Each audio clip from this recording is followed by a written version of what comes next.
Coming in. What I'm going to do today is I'm going to present my poster, The Sociological Importance and Impact of Play.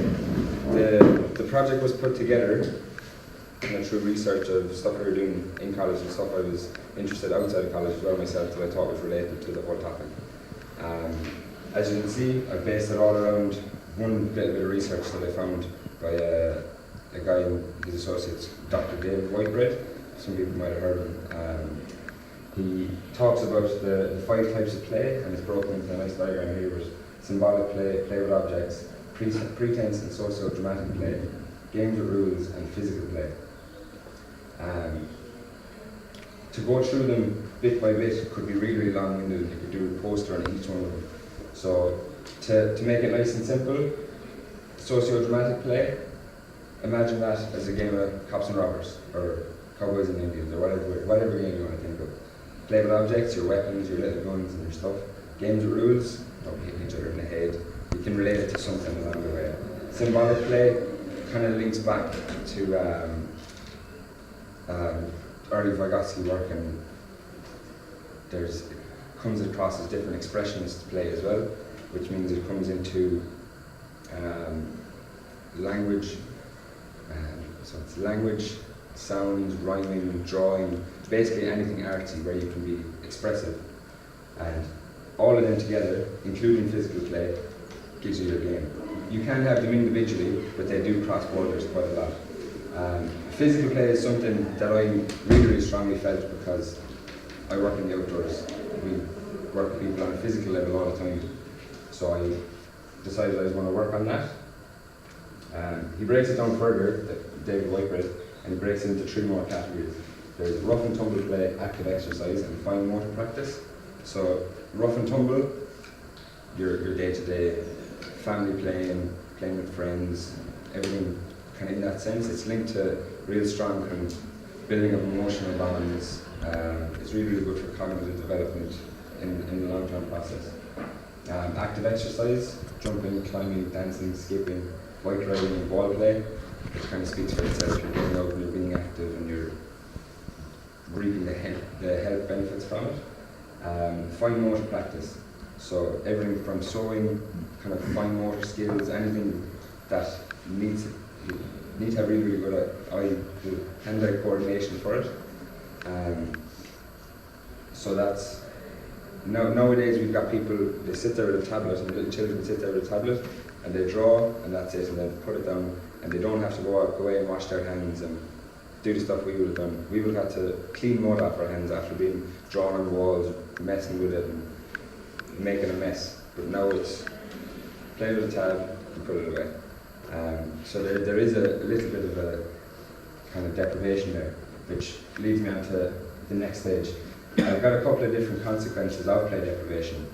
I'm not going to go through each and every one of them individually, because like everything else with this, you could do an entire poster on each topic again. One thing that really stood out for me was the clinical side of it. If you do suffer from play deprivation, it can be linked to lack of cognitive development, lack of emotional and social skills, and it basically will affect their social standing as they're growing older and as they're going into primary school, going into secondary school and making friends the rest of the way up for the rest of their life. So a big thing from the whole poster was what we were going to take from the poster and what we were going to be able to do after it. Generally you write it in as a conclusion, but I wanted to put it in as a development for the future. So all of us here today, what we will hopefully try and do is aid in the promotion of play, possibly play therapy, but just getting people outside and getting this little pie chart and getting all these things going together. There's a quote in there, and it's a true measure of a nation standing is how well it attends to its children. I'll let you take that to the way you want to take it, and it's kind of in your hands from there. That's it. Thanks very much. I hope that was all right.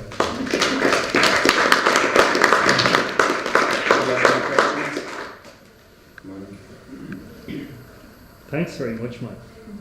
I have a question just in terms of people use the term sometimes structured play and unstructured play. Yeah. So across the 5 domains that are identified in the model, could each of them be interpreted through structured play? You and could, unstructured? definitely, but like I was saying, everything links together.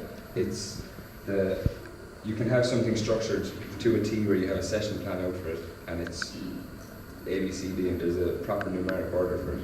But there's little bits of symbolic play in it, socio-dramatic play, and they all kind of intermingle and they play a big part together. Same with unstructured. If you go walking outside, this morning we walked outside and we were just playing in the forest and making up stories. But you can link that to everything inside there, and it all comes back together. Thank you. I hope that answers your question. Anybody?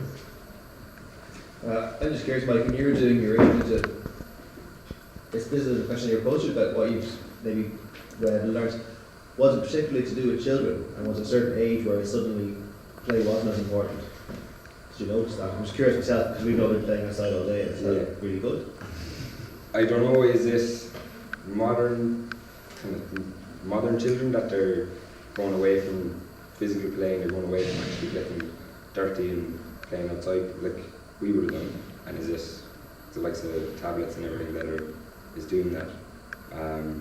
For me, I've got a little brother and sister, and I see how much they play compared to some other kids, Right. and it kind of weirded me out to an extent. I didn't really understand how all children don't play as much as they should, and if you try to get a lot of children to play, they don't really want to. They want to sit down and go on a tablet or look at the TV, and Okay. I don't think that's right. I think it should be. No, It's not really a question, but following on from that. So is that actually it's about parents or adults, the responsible adults who are in some ways getting in the way of children playing? Yeah. And yeah. I'd say it's the parents, but it's society as well. Yes, yeah, I was saying, so it Whole, could be anyone. So It's become the social norm to when a child is start crying, it would have been nurture and then you go and play. Now it's you tablet, play with that for a while, and then that's fine, play with it.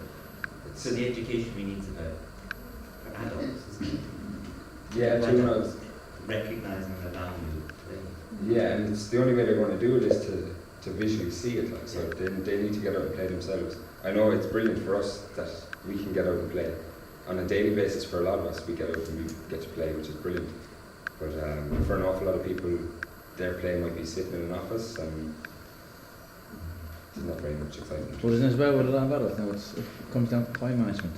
Yeah. Both parents working the 9 to 5s. Yeah. Kids are probably getting their play in their creche maybe, or if not, they're with a grandparent or an aunt. They're probably not getting that play. They're probably just told, there's good toys, go into your playroom. Yeah. Or go into that room, while I go in here and I'm going to watch Home and Away or something. I don't know, like, you know, but so then it comes down to the parents when they come home. Is the time management there that they're so tired that they just want to kind of get the dinner on, get them changed for bed, put them to bed, get them up in the morning, get them out the creche or wherever it's going, and it's... Yeah, no, I would agree with you that it is along those lines. It's hard to say that it's the parents' fault. So by saying it's their fault, it kind of means that they're aiming to do it. I'm sure if people realise that it was long term, it was going to have consequences, they wouldn't promote the use of. But isn't that something that now Sweden, they're reducing the working hours, the daily working hours? Yeah. They're extending maternity leave and stuff like that to give more actual time for children with their parents. Yeah. That's the whole thing about that. In order Canada's to, doing the same thing. Canada's extended its Canada's maternity doing it leave too? up to a year and a half now. yeah. People to be entitled to spend with their children. So. That's brilliant. I heard thousands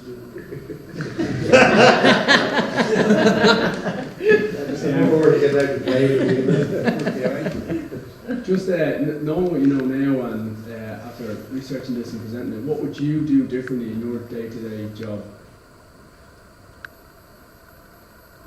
For me, I aim to please to the extent if people aren't smiling and having fun, is it really worth it? So now it's more than just providing a service and teaching people strokes and teaching people how to do a task. It's actually to get them to enjoy themselves at a level beyond what it would have been. to get them to actually play. Do you think it's important to let children get bored? 100%, yeah. Definitely, I would agree with that. If you don't get bored, you don't know how to combat it. If you lead your entire life never having been bored for a prolonged period of time, when you're older and you start to go into your own life, when you start to kind of deal with the real life situations, you're going to have situations where you're not going to have anything to do for a little while, and you find ways to occupy your mind otherwise. Do you think, say, the work environment that, an experiential learning approach would allow for that boredom to develop into the play and learning, Yeah, self-guided play? but that's what I'm saying. Boredom can be productive. It's you start to realise that someone else isn't going to do something for you to kind of move you along. You'll actually push yourself into a position where you are in charge of what you're going to do and get up and do stuff. Yeah.